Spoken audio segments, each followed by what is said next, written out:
જય શ્રી કૃષ્ણ મિત્રો, નિત્ય સત્સંગમાં આપ સૌનું સ્વાગત છે।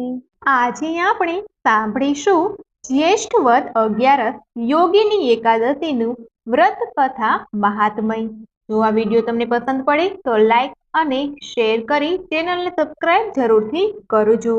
યોગીની એકાદશીનું વ્રત દર વર્ષે જ્યેષ્ઠ માસની કૃષ્ણ પક્ષની એકાદશી તિથિએ રાખવામાં આવે છે।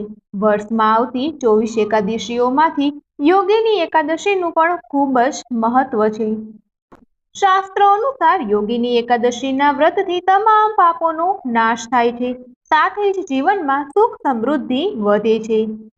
એવું માનવામાં આવે છે કે યોગીની એકાદશીનું વ્રત કરનાર વ્યક્તિએ પૂજાની સાથે વ્રત કથા અવશ્ય વાંચવી અથવા તો સાંભળવી, તો જ વ્રતનું સંપૂર્ણ ફળ પ્રાપ્ત થાય છે। એવું પણ કહેવામાં આવે છે કે યોગીની એકાદશીના વ્રતની કથા સાંભળવાથી 88,000 બ્રાહ્મણોને ભોજન કરાવ્યાનું પુણ્ય પ્રાપ્ત થાય છે। તો ચાલો હવે આપણે સાંભળીએ યોગીની એકાદશીની વ્રત કથા। મહાભારત કાળની વાત છે। એક વખત ધર્મરાજા યુધિષ્ઠિરે ભગવાન શ્રી કૃષ્ણને કહ્યું, હે ત્રિલોકીનાથ, મેં જ્યેષ્ઠ માસના શુક્લ પક્ષની નિર્જલા એકાદશીની કથા સાંભળી, તો હવે કૃપા કરીને મને જ્યેષ્ઠ માસના કૃષ્ણ પક્ષની એકાદશીની કથા સંભળાવો। આ એકાદશીનું નામ અને તેનું મહત્વ શું છે તે મને વિગતવાર જણાવો। શ્રી કૃષ્ણ બોલ્યા, હે પાંડુપુત્ર, જ્યેષ્ઠ માસના કૃષ્ણ પક્ષની એકાદશીનું નામ યોગીની એકાદશી છે। આ વ્રતથી બધા પાપોનો નાશ થાય છે। આ વ્રત આ લોકમાં આનંદ અને પરલોકમાં મુક્તિ આપનાર છે। હે અર્જુન, આ એકાદશી ત્રણેય લોકમાં પ્રસિદ્ધ છે। આ વ્રતથી તમામ પાપોનો નાશ થાય છે। હું તને પુરાણોમાં કહેવામાં આવેલી એક વાર્તા કહું છું, ધ્યાનથી સાંભળજો। એક પૌરાણિક દંતકથા અનુસાર અલકાપુરી નગરીમાં એક કુબેર નામનો રાજા રાજ કરતો હતો। તે ભોળાનાથના પરમ ભક્ત હતા અને દરરોજ તેમની પૂજા કરતા હતા।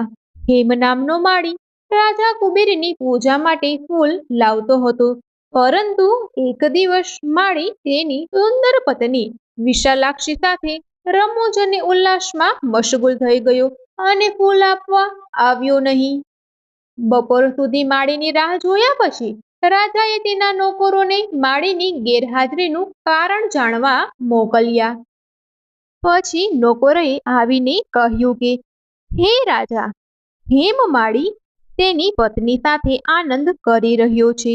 આથી ક્રોધિત થઈને રાજા કુબેરે માળીને બોલાવીને કહ્યું, તે મારા પૂજ્ય ભગવાન શિવનો અનાદર કર્યો છે, તેથી હું તને શ્રાપ આપું છું કે તને સ્ત્રીનો વિયોગ પણ ભોગવવો પડશે અને મૃત્યુલોકમાં જઈને રક્તપિત્ત પણ થશે।